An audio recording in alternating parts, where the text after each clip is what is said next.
I think since all four of us were introduced today, we won't take the time to do it again. We'll just jump right in lieu of our time here. We met yesterday along with several other presenters and kind of went through several questions about the Book of Abraham and some of the controversy surrounding it. 30 minutes, by the way. Okay. And just to kind of, I guess, get a sense of where we are right now. And I'll just say up front that I think there's a growing feeling and a movement, right, that things for the Book of Abraham are looking better and better all the time. And so I think it's a wonderful thing. We're very convinced of that as we look at some of the more some of the more scholarly issues and historical issues. It is something that is becoming vindicated more as time goes on. And I think David's point that he gave at the very beginning of his presentation about historicity, is an important one. I think what we've shown today is that we're all very willing and able and wanting to not only look at historical issues around texts, but also the meaning of the text and what they can teach us and the depth that they can have. And as David said, that is even more important when you consider it historically. I think that the Book of Mormon, for example, really doesn't have much meaning in the world if the people of the Book of Mormon did not exist and did not have a witness of the Savior to give to us. And so I think that's important to us in our theology. The Book of Abraham is similar. It is a witness of a man's interaction with God and his wife. And I think that recognizing that historical or historicity matters is important up front. But there are some difficulties and nuances that we have to deal with when we talk about texts and transmissions, etc. And so one of the first things we're going to pull up here is how Joseph Smith presented the Book of Abraham to the world. When he first published it publicly in the Times and Seasons, he introduced it with this statement, which I can't read. Yeah, you want to read it? You have better eyes than I do. Yeah, so this is from the Times and Seasons, the preface to the published Book of Abraham, March 1st, 1842. A translation of some ancient records that have fallen into our hands from the catacombs of Egypt, purporting to be the writings of Abraham while he was in Egypt, called the Book of Abraham, written by his own hand upon papyrus. Yeah. And one of the points that was made yesterday was the little comma there right before upon papyrus kind of makes the reading a little bit fuzzy. Is it his own hand upon papyrus, or is it the record of Abraham upon papyrus? But regardless of that, it's certainly very clear from historical sources that all of Joseph Smith's contemporaries believed that the writing of Abraham was on the papyrus that Joseph Smith obtained. And so with that idea in mind, one of the first questions we're going to ask here is if there was an ancient text about Abraham among the Joseph Smith papyri, what might the nature of that text be, given what we know about dating, transmission, and translation? And again, some of those things have been addressed already, but we just want to hammer that one more time. So any comments or thoughts on that?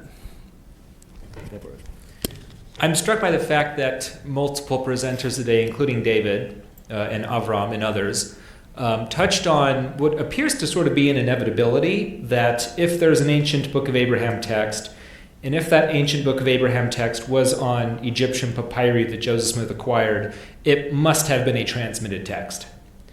Just by virtue of the dating of the papyri, right? We know they don't date to Abraham's time. So seems to me that a baseline starting point for the belief or the assumption of there was a text on papyri you have to acknowledge some manner of transmission of that text in antiquity to get to the Ptolemaic period, to get on these papyri, to then get to Joseph Smith. So I think that even though that it may still be a widely accepted assumption among many saints historically and today, that what we have is a pristine Abrahamic holograph, right, that was untouched by later transmitters or anything like that, I think that we're, critically speaking, with the scholarship we have, we're kind of well beyond that point.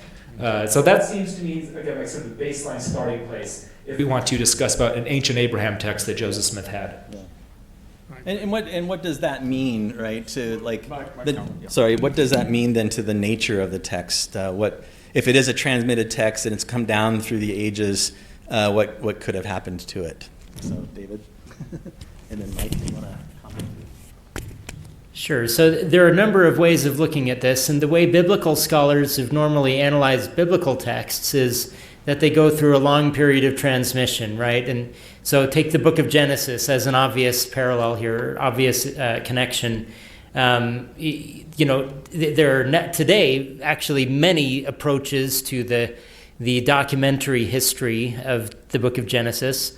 But in general, most scholars agree that it comes from more than one original source, that has either sources have accreted to each other or collected together over time, or some editor has placed together some sources and kind of woven a continuous narrative out of it.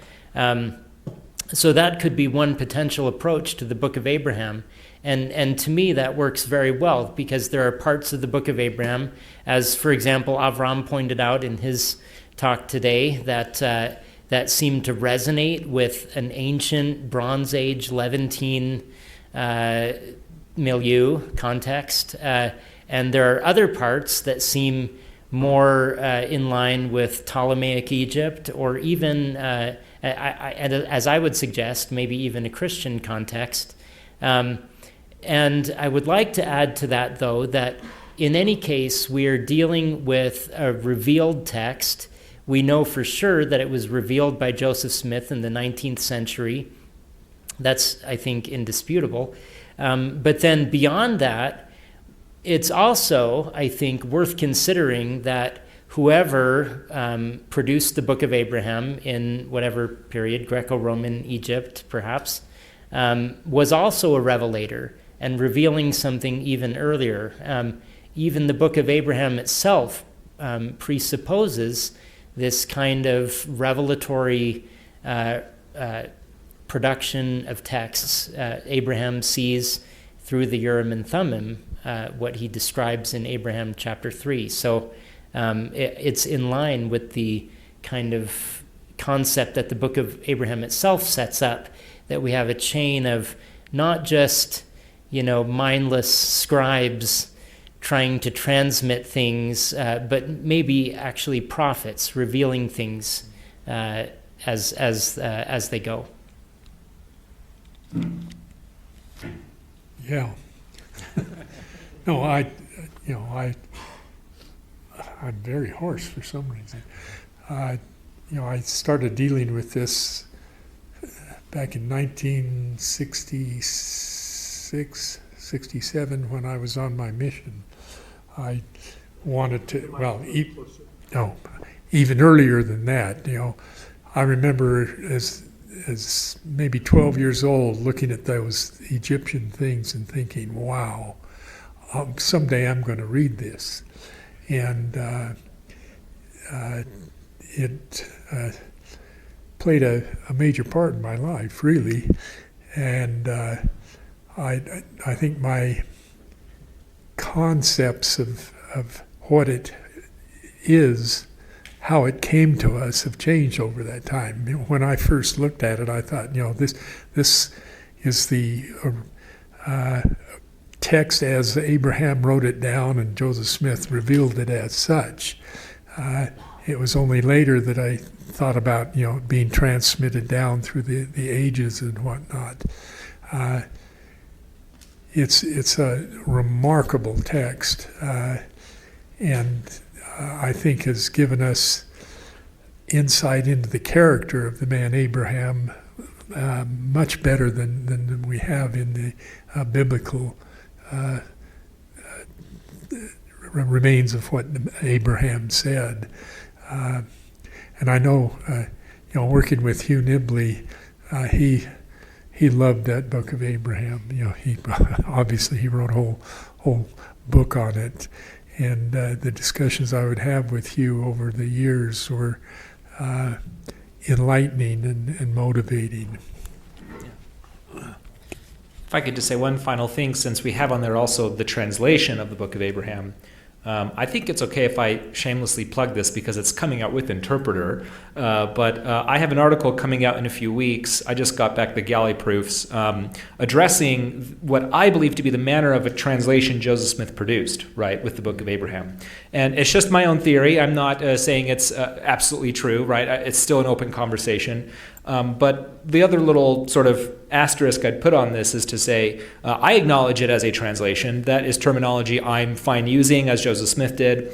But as a translator, Joseph Smith is not an academic translator, right? He did not learn Egyptian the way all of us here on the stage learn Egyptian, and the expectations of how he performs translation are different than our expectations in an academic setting when we are expected to perform translation, right? So I think that's also something else we need to be nuanced and sort of careful about, is calibrating our assumptions and our expectations of what kind of a translation Joseph Smith as a prophet and a seer produces, as opposed to an academic Egyptologist might produce. And this isn't to say that we can't use academic tools to critically investigate the Book of Abraham, but we should be careful to sort of compartmentalize the assumptions that we approach these different sort of methods with, if that makes sense. So anyways, shameless plug for coming out in a couple of weeks. It's an ongoing and interesting conversation. Yeah.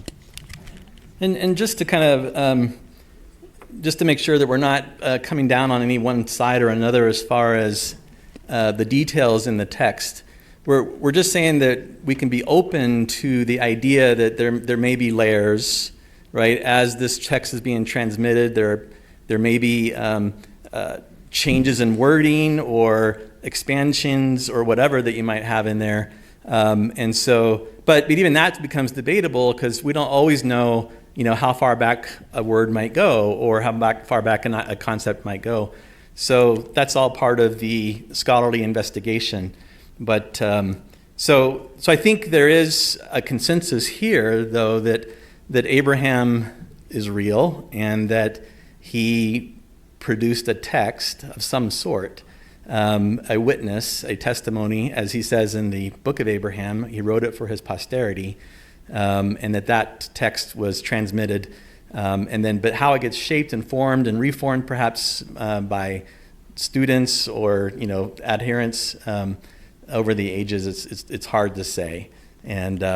But we feel very comfortable saying that about the Book of Mormon, right? There's multiple editors involved in the Book of Mormon, so for example, the word gospel is used by Nephi in the Book of Mormon. So what does that mean, right? Where did that word come from? Is that a Christian word only, or is it a word that they may have used, or some concept of that word may have been used earlier? Those are some of the debates and questions that we all have to kind of deal with. So if this text is there somewhere in the papyri, as all of Joseph Smith's contemporaries assumed, and Joseph Smith himself, if that's how you read that initial statement, then where was it? Right, that's the great question of one of the great controversies around the Book of Abraham. But I'd like to just highlight a couple of sources here. And Stephen, I'm going to need your eyes again. Yeah. So this is Oliver Cowdery to William Fry, 22nd December 1835. Quote, "Upon the subject of the Egyptian records, or rather the writings of Abraham and Joseph, I may say a few words. The record is beautifully written on papyrus with black and a small part red ink or paint in perfect preservation." Okay. So just the perfect preservation is kind of what we're going to focus on here, and we'll keep going. Okay, this is the Cleveland Whig from March 25th, 1835. Its leaves were of bark, in length some 10 to 12 inches and 3 or 4 in width. The ends are somewhat decaying, but at the center of the leaves are in a state of perfect preservation.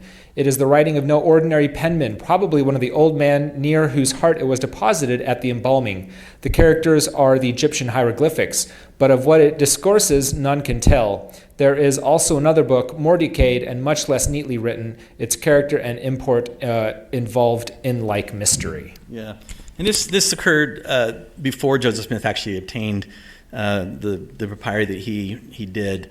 So this is kind of a non-LDS perspective on what's going on. And again, there's two books mentioned, and that's kind of a common theme we'll see in some of the sources. One of them perfectly preserved, and one of them that's not so well preserved. And then I think there's other fragments also that other people mention. But it's that perfectly preserved document that Oliver Cowdery said is where the Book of Abraham comes from. Another one here. Yeah, this is October 1846, Friends Weekly Intelligencer. Lucy Mack Smith produced a black-looking roll, which she told us was papyrus, found upon the breast of the king, part of which the prophet had unrolled and read, and she had pasted the deciphered sheets on the leaves of a book which she showed us.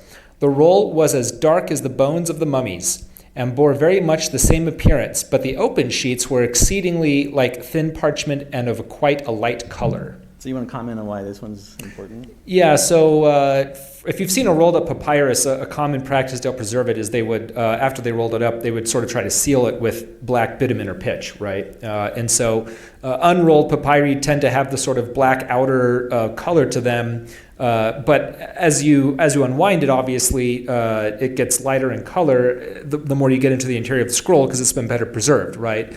So it seems to be describing something like that, where whatever the source of the Book of Abraham appears to be, it was still, when it was unrolled, it had that black kind of hue to it, indicating it was still well preserved, I suppose. Yeah. Yeah, so it seems to indicate, again, a intact scroll. And this is pretty late. What was the date on that one? 1846. Yeah, 1846. So, right, and then one more, I think. Yeah, this is Charlotte Haven, 1843. Then she turned to a long table, set her candlestick down, and opened a long roll of manuscript, saying it was the writing of Abraham and Isaac, written in Hebrew and Sanskrit. Yeah, and then there's another one about being on the long roll. So pretty much most of the eyewitnesses or the people who are seeing or talking about the Abraham scroll are talking about a nice, perfectly preserved long scroll, intact, as opposed to the Book of Breathings, which people tend to look at as the scroll from which the Book of Abraham comes from. And that one was in fragments and glued on paper in Joseph Smith's day. So I think if we just look at the historical sources, it seems to indicate pretty clearly that it's a more intact, perfectly preserved scroll that we have, which means then a missing scroll. But any pushback on that? Thoughts? Sure. So the non-Latter-day Saint Egyptological kind of statement on this, which you find over and over again, is that we know the source of the Book of Abraham, or what Joseph Smith thought was the source of what he thought the book was the Book of Abraham, because that facsimile 1 is actually preserved on Joseph Smith Papyrus 1, one of the surviving papyri that was recovered at the Metropolitan Museum of Art and is now owned by the church. And actually within the Book of Abraham, and this is a separate issue that we probably will discuss soon, in Abraham chapter 1, verses 12 and 14, it seems to reference that very image, facsimile 1. But as these statements show, the issue is more complicated than that. The source of the Book of Abraham, or at least a source or some source of the Book of Abraham, is not one of the ones that we currently have. It must have been destroyed, most likely, and that is the case. There were some of the papyri were likely destroyed in a fire in Chicago after Joseph Smith owned the papyri. After his martyrdom, the papyri were split up and ended up in different hands. And I tend to agree with that approach, that the Book of Abraham comes from a now lost papyrus, And then another question that arises is, were there illustrations on that papyrus, which is a separate question. Go ahead, Mark. Oh, go ahead. I was just going to comment on Klaus Baer comment on the papyri where he... Klaus Baer? Oh, Klaus Baer was the Egyptologist at the University of Chicago that taught Hugh Nibley Egyptian, and he, in fact, I met him personally and talked with Hugh Nibley a couple of times, but I remember him saying, the Book of the Dead papyri were the ones that Joseph Smith were using because it has the red rubrics and whatnot on it, and Hugh Nibley's comment was typical. Nibley, donning the starry robes of the clairvoyant, he pronounces, "This is what Joseph Smith thought."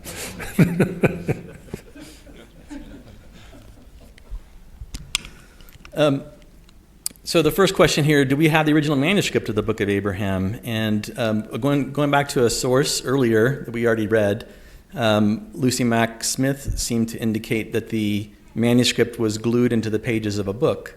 We don't know of any manuscript that's glued into the pages of a book or has been glued into the pages of a book. We do have some manuscript copies of the Book of Abraham, but they also contain a dictography which suggests that they are copies from an original. So this statement, along with the dictography that we see, suggests that we don't have an original. So then questions about the relationship of the Egyptian alphabet and the grammar and alphabet of the Egyptian language, its relationship to the Book of Abraham, is kind of moot because we don't have an original to compare it to. But you had some pretty strong feelings about those yesterday. Well, I'm a little agnostic on the question of if we have the original manuscript or not. I think there's good indication it may not be. To my mind, it's still an open question. What I believe has been very effectively and thoroughly challenged, if not debunked, is the claim that the grammar and alphabet of the Egyptian language document, or broadly the Egyptian language documents, that was the vehicle or the mechanism used to translate the Book of Abraham, right? So back in the 1960s, when this all kind of blew up, in a national scandal, right? Lots of controversy when the papyri came back. There was a pair of anti-Mormons that published this article claiming we have the grammar and alphabet document, right, and we have the Book of Abraham manuscripts, and now we know for sure this is how Joseph Smith did it. That narrative has stuck for now going on 60 years almost. You still routinely encounter it. David mentioned, right, we know the source of the Book of Abraham, right, and now, we know how he did it using this grammar and alphabet. The critical scholarship of the past 10, 20 years, even going back to Nibley in the 1970s, I think has absolutely effectively challenged that idea of what these documents are doing.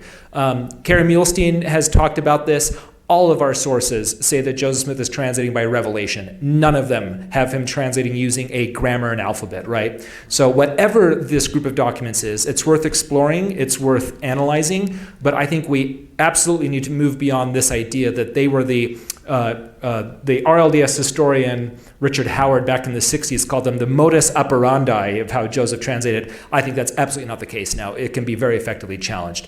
But the remaining relationship of the manuscripts, it's still, in my mind, an open conversation. But I'm glad that we're making advancements to get further clarity on what these things are.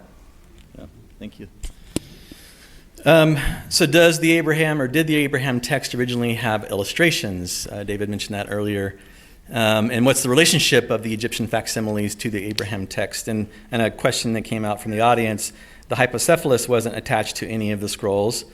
So why shouldn't the first facsimile also come from a different scroll? And I think that's a good question. And I think it's something that we need to consider, that all three of the illustrations were used and for other purposes in Egyptian religion, and that Joseph Smith brought them into the story of Abraham for a reason that we can debate. And I think there's some differences of opinion of why. But nonetheless, we don't have to assume that the text of Abraham was next to any of the three illustrations that we have, because we do know the context for at least two of them. Well, then the third one is kind of its solo text, right, the hypocephalus. And so Joseph seems to be bringing them in and then adapting them to the story of Abraham using his seer ability to recover ancient ideas as he does so, or other ideas. Quickly, we have like 2 minutes. Sure. So anyone who's worked with ancient Egyptian documents knows that not all illustrations are created equal. Just as one example of that, there's this great group of papyri from the Greco-Roman period in Egypt, known as the Greek and Demotic magical papyri. These are a very important source for comparison with the Book of Abraham because they have many of the features that we find in the Book of Abraham. In one case, there's a spell. It's actually a love spell in these papyri. And it's accompanied by an illustration, which actually looks a lot like facsimile 1.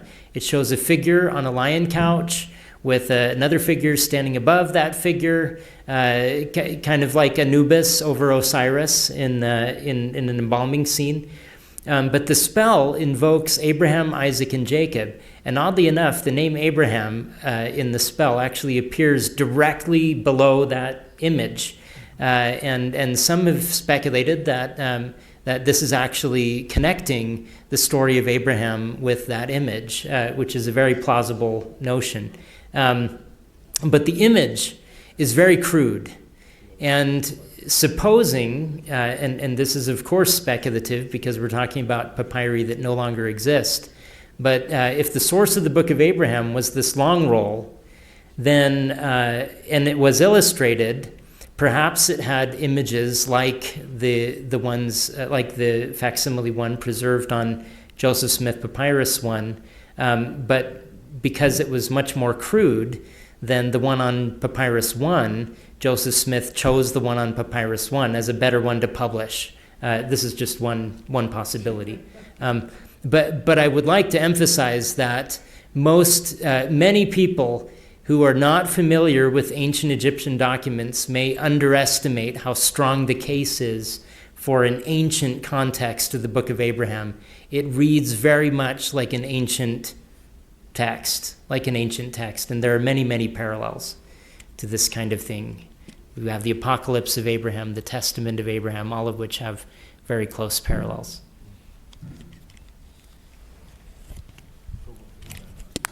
Yeah, we have to kind of wrap it up. I'm sorry because we obviously could go for a long time on this topic, but we do have Gary Rensburg that's going to be speaking here in a few minutes. One of the last questions we kind of dealt with was just alleged anachronisms or cultural anomalies. A lot of these have been dealt with, but I think there's still more to do. And this is one of the things that we kind of concluded yesterday was the idea, for example, of the creation account in Abraham and how that is affected by the documentary hypothesis or the source criticism that David mentioned earlier. And what does that mean for the Book of Abraham, and how might, again, the transmission of the Book of Abraham, what can we kind of tease out of it from, in a sense of a source critical approach, I guess. But again, being conservative in how we do that, because I think texts have meaning as they are, and so we got to be careful of tearing them apart too quickly. I think biblical scholarship has done that a lot, and now they're coming back to maybe these aren't as atomized as we thought they were. And I think that's probably going to be true with the Book of Abraham. But anyway, thank you, and I'm sorry we didn't get to all the questions, but just a little teaser, I guess, for more to come.